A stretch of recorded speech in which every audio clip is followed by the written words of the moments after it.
तो दोस्तों स्पेन ने अंडररेटेड बेल्जियम को क्वार्टर फाइनल्स में नॉकआउट कर दिया है और क्वालिफाई कर गई है फॉर द सेमीफाइनल्स जहां खेलेंगे अगेंस्ट फ्रांस। ये वो फ्रांस है जिनको स्पेन ने एलिमिनेट करा था इन यूरोस एंड नेशंस लीग। और अभी भी लमीन यमाल का बस यही कहना है कि फ्रांस को हमसे डरना चाहिए क्योंकि हमने उन्हें नॉकआउट किया था। और एक बार फिर से दोस्तों, एक बार फिर से स्पेन के सुपर सब्स्टिट्यूट ने रियल मैड्रिड के एक लेजेंडरी प्लेयर को रुला दिया। तो हम इस वीडियो में बात करने वाले हैं दो टॉपिक्स के बारे में। सबसे पहले अबाउट स्पेन ने कैसे बेल्जियम को पेला है और उसके बाद सेमीफाइनल्स में फ्रांस कैसे अपना सारा बदला, सारा जुलूस निकालने वाली है और कैसे स्पेन की भुजिया बनाने वाली है। तो शुरुआत करते हैं इस बंदे से। इसका नाम है मिकेल मेरिनो। स्पेन की मिडफील्ड के बारे में अगर आप मेरे से बात करो या किसी भी क्रिएटर, किसी भी बंदे से बात करो तो वो 3 नाम लेगा: पेद्री, रोद्री, फेबियन रुइस और शायद से जुबिमेंडी। इस मिकेल मेरिनो का नाम तो था ही नहीं, वर्ल्ड कप से पहले ही नहीं था, क्योंकि जनवरी की स्टार्टिंग में आर्सेनल के साथ ही खेलता प्लेयर मैनचेस्टर सिटी के अगेंस्ट इंजर्ड हो गया था। इसके राइट फुट में एक फ्रैक्चर आया जिसकी वजह से चैंपियंस लीग फाइनल तक लिटरली 5 महीने ये लाठी लेके चलता रहा। लेकिन डेला फुएंते इस गंजे को मुझे नहीं पता कहां से पता चला कि मिकेल मेरिनो में एक छोटी सी आत्मा बैठी है और वो है गोल स्कोरिंग, क्लच मारने की आत्मा। ये बंदा लाठी छोड़ के बढ़िया फिट होके आता है for the world cup. De la Fuente ने इसको रूल आउट नहीं किया, स्क्वाड में बुलाया, which was shocking, which was surprising. अब right in the world cup सब यही सोचेंगे कि मिकेल मेरिनो इतनी लॉन्ग टर्म इंजरी से आ रहा है तो अपना एस गेम, A1 गेम तो नहीं दे सकता, बढ़िया परफॉर्मेंस तो नहीं दे सकता, किसी भी कॉज पे नहीं दे सकता। इसलिए जब मैंने वर्ल्ड कप प्रेडिक्ट किया तो मैंने इस बंदे का नाम तक नहीं लिया। स्पेन की टीम में इसको सोचा ही नहीं कुछ कर पाए। लेकिन तब जहां ये 90 मिनट्स नहीं खेल सकता था वहां एकदम बेस्ट सुपर सब्स्टिट्यूट यूज करके डेला फुएंटे ने 2 नेशंस को किक कर दिया। अभी गंजा आपको जितना नॉर्मल दिखता है ना, ये है नहीं। उनाई सिमोन के पास होगा इसका MMS, मिल जाता है इसको स्टार्ट, सब समझ आता है। लेकिन लाइनअप में कल जब बेल्जियम के अगेंस्ट इसने पेड्री को नहीं उतारा तो सबसे ज्यादा डाउट्स इसके अगेंस्ट खड़े हो गए कि जहां स्पेन का डू और डाई मैच है, नॉकआउट मैच है और बेल्जियम में कहीं ना कहीं प्रॉमिसिंग परफॉर्मेंस दे रही है, वहां पेड्री को कैसे नहीं उतार रहा। अब लमीन यमाल को बॉल कौन फीड करेगा। लेकिन स्पेन वर्सेस बेल्जियम का जो सबसे पहला गोल आया 30 मिनट पे जब स्पेन ने स्कोर किया, उसका नाम था फेबियन रुइस, जिसने पेड्री के अगेंस्ट स्टार्ट किया था। और फिर 86 मिनट पे जब डेनी ओल्मो को सब्स्टिट्यूट करा गया अगेंस्ट मिकेल मेरिनो, तो पता है 88 मिनट पर किसने स्कोर किया?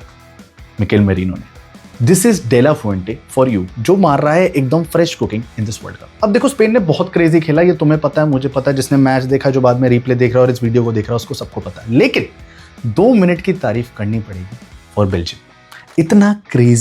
इतना क्रेजी गेम, मतलब इन्होंने ना जाते जाते बस ये बोल दिया कि नेक्स्ट टाइम जब हम वर्ल्ड कप में आएंगे ना तो हमें 2 कैटेगरीज में रख लेना है, या तो अंडरडॉग्स या फिर फीफा वर्ल्ड कप कंटेंडर्स, क्योंकि किसी ने भी इनके बारे में बात नहीं की थी। जहां तक इस फीफा वर्ल्ड कप में पोर्चुगल, नेदरलैंड्स और जर्मनी नहीं पहुंच पाए, वहां quarter finals of FIFA world cup में बेल्जियम खड़ी थी against the best defending team Spain, और ये मैच एक्स्ट्रा टाइम में जाने वाला था। स्पेन ने इस पूरे टूर्नामेंट में अभी तक एक भी गोल नहीं खाया, लेकिन बेल्जियम ने मारा।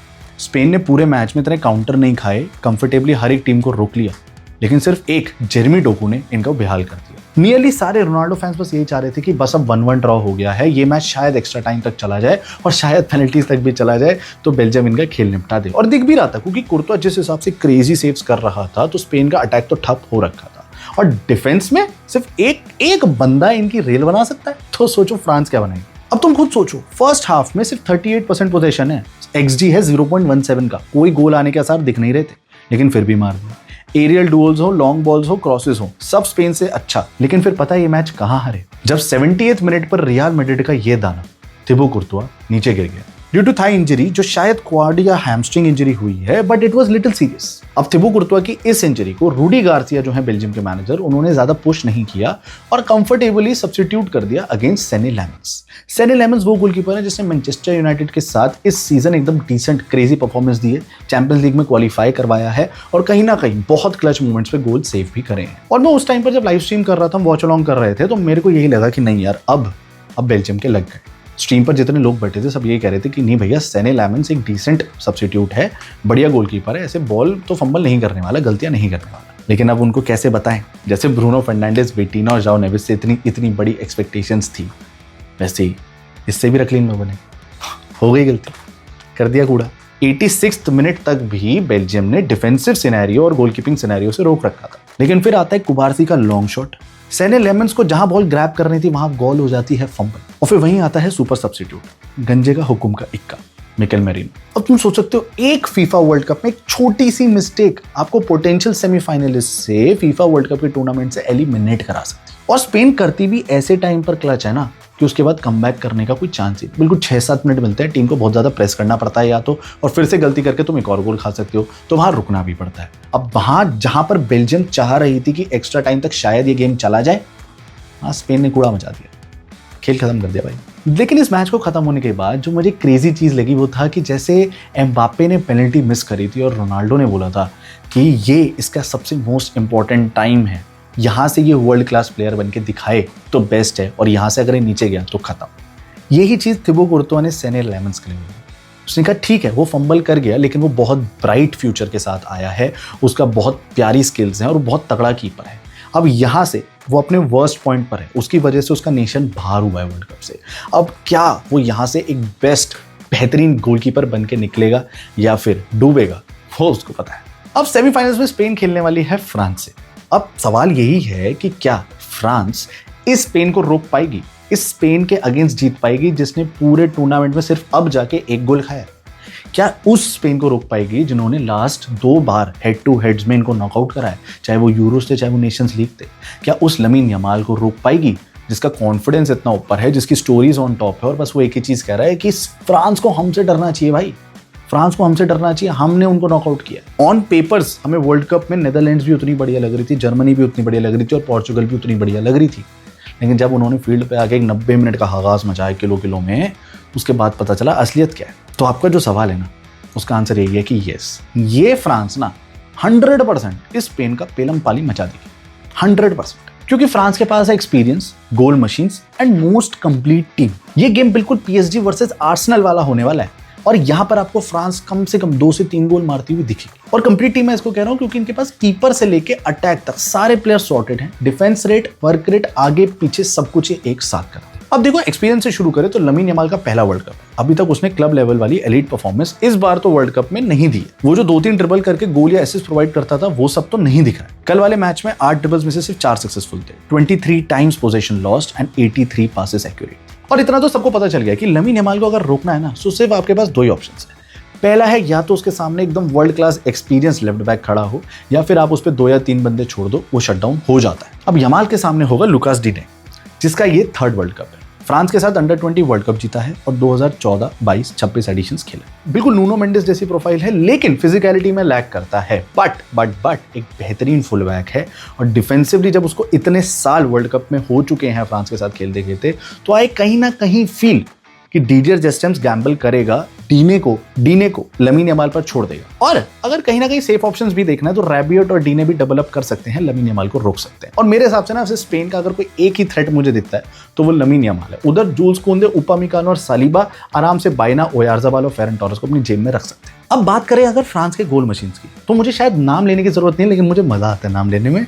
तो वो है टॉप स्कोरर किलियन एम्बाप्पे इस वर्ल्ड कप के, टॉप असिस्ट प्रोवाइडर इस वर्ल्ड कप के माइकल ओलिसे, एंड उनके साथ एक थर्ड थोड़ी सी उनकी शैडो में छत्र छाया में चलते हुए उस्मान डेम्बेले, और कहीं ना कहीं एक यंग प्रोडिजी जो शायद लमीन यमाल के साथ एक टाइम पे डिबेट पे आया था लेकिन फ्रांस के लिए बढ़िया कर रहा है, देसीरे टूरे। और ऐसा भी नहीं कह सकते कि स्पेन जो है वो एकदम बढ़िया टीम के साथ, केमिस्ट्री के साथ खेल रही है, फ्रांस तो इंडिविजुअल बिलियंस पर जी रही है, ऐसा भी नहीं है। फ्रांस का सारे बंदे, बस एम्बाप्पे को शायद थोड़ा सा छोड़ के हर एक बंदा पीछे आगे defensive work rate, goal scoring ability से लेके सब कुछ दिखा रहा है, वो कैरेक्टर दिखा रहे हैं और फ्रांस अपने हर एक गेम को डोमिनेट कर रहा है। और हो सकता है तुम यहाँ ये बोलो कि हंस भाई आप तो फ्रांस के लिए बायस्ड हो, कहीं ना कहीं आप लमीन यमाल या बार्सिलोना हेटर हो, average Ronaldo fans, average real Madrid fans, कुछ भी कह सकते हो। लेकिन मैं तुम्हें एक चीज़ बताऊंगा, ये थ्योरी इसलिए अप्लाई हो रही है क्योंकि सिर्फ बेल्जियम का एक बेहतरीन विंगर, मैनचेस्टर सिटी का top class player Jeremy Docu ने स्पेन के डिफेंस का बेहाल कर दिया। तो सोचो जब चारों तरफ से एकदम बेस्ट अटैकर्स आएंगे तो क्या करेंगे इसका, क्या करेंगे इस टीम का। तुम कह लो एरियल एबिलिटी के लिए हमारे पास लेपोर्ते हैं, लेकिन एरियल एबिलिटी वाले तो बंदे ही नहीं है। वो जो थोड़ा सा मोटा 33 ईयर्स का लेपोर्ते है, वो क्या इन 4 दाना वो के किसी एक को भी स्पीड में रोक सकता है? कुकुरेला शायद फिर भी डेम्बेले को थोड़ा ऊपर नीचे करके रोक दे। क्या तुम्हें लगता है पेड्रो पोरो किलियन एम्बाप्पे को रोक सकता है? क्या तुम्हें लगता है कुबारसी माइकल ओलिसे को रोक सकता है? और यहाँ पर थ्योरी दूसरी भी निकल के आ रही है कि 2010 की स्पेन जो थी ना, वो सेमीफाइनल्स पहुंची थी और फिर फाइनल्स ही पहुंची थी और फिर जीती ही थी। और 2026 में अब जाके स्पेन सेमीफाइनल्स पहुंची है, तो क्या ये फाइनल्स में जाएगी? तो बहुत बड़ा जो फुटबॉल का डिफरेंस है ना कहीं हिस्ट्री रिपीट होती हुई दिख रही है।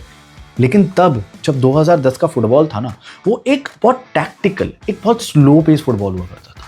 आज है एकदम modern, fast pace, entertaining football, जहां पर 4 धुरंधर भागते हुए आ रहे हैं स्पेन के इस डिफेंस के सामने। और तुम लोग इस पे क्या विचार हो कमेंट सेक्शन में जरूर बताना, क्योंकि हो सकता है मैं कुछ पॉइंट्स को मिस कर रहा हूं कि भाई क्या पता स्पेन के पास क्या बेटर चीजें हैं, क्या बेटर सब्स्टिट्यूट्स हैं। क्योंकि एज इन सब्स्टिट्यूट्स बेंच पे भी देखा जाए तो France is leading, France on paper is leading, France on in this world cup is leading, France individual stats पे भी लीड कर रही है, फ्रांस केमिस्ट्री के बेसिस पे भी लीड कर रही है। कहीं ना कहीं तो लोग अभी तक दिमाग में बना चुके हैं कि भाई इनको पहले ही वर्ल्ड कप दे दो, इनका फायदा नहीं है, फुटबॉल को बोरिंग कर दिया। लेकिन क्या एक स्पेन जैसी टीम टर्न अराउंड कर पाएगी? क्या यंगस्टर्स वर्सेस यंगस्टर्स में फ्रांस की bullet train versus this tactical train के अगेंस्ट क्या फ्रांस जीत पाएगी? अब वीडियो के आखिरी तक आई गए हो तो लाइक तो कर ही दिया होगा। देखो, लाइक करने के बाद ना एक हाइप का बटन आता है, प्लीज उसे दबा देना, जिससे मेरी वीडियोस और ज्यादा फुटबॉल फैंस के पास रिकमेंड हो सके, आप जैसे फैंस और मेरे चैनल पर जुड़ सके, और जो हम क्रेजी वॉच अलोंग्स के दौरान क्रेजी गेम्स खेलते हैं, उन सबका तुम हिस्सा बन सको। तो दोस्तों, मिलते हैं आपसे अगले वॉच अलोंग में, तब तक के लिए कीप एंजॉयिंग फुटबॉल।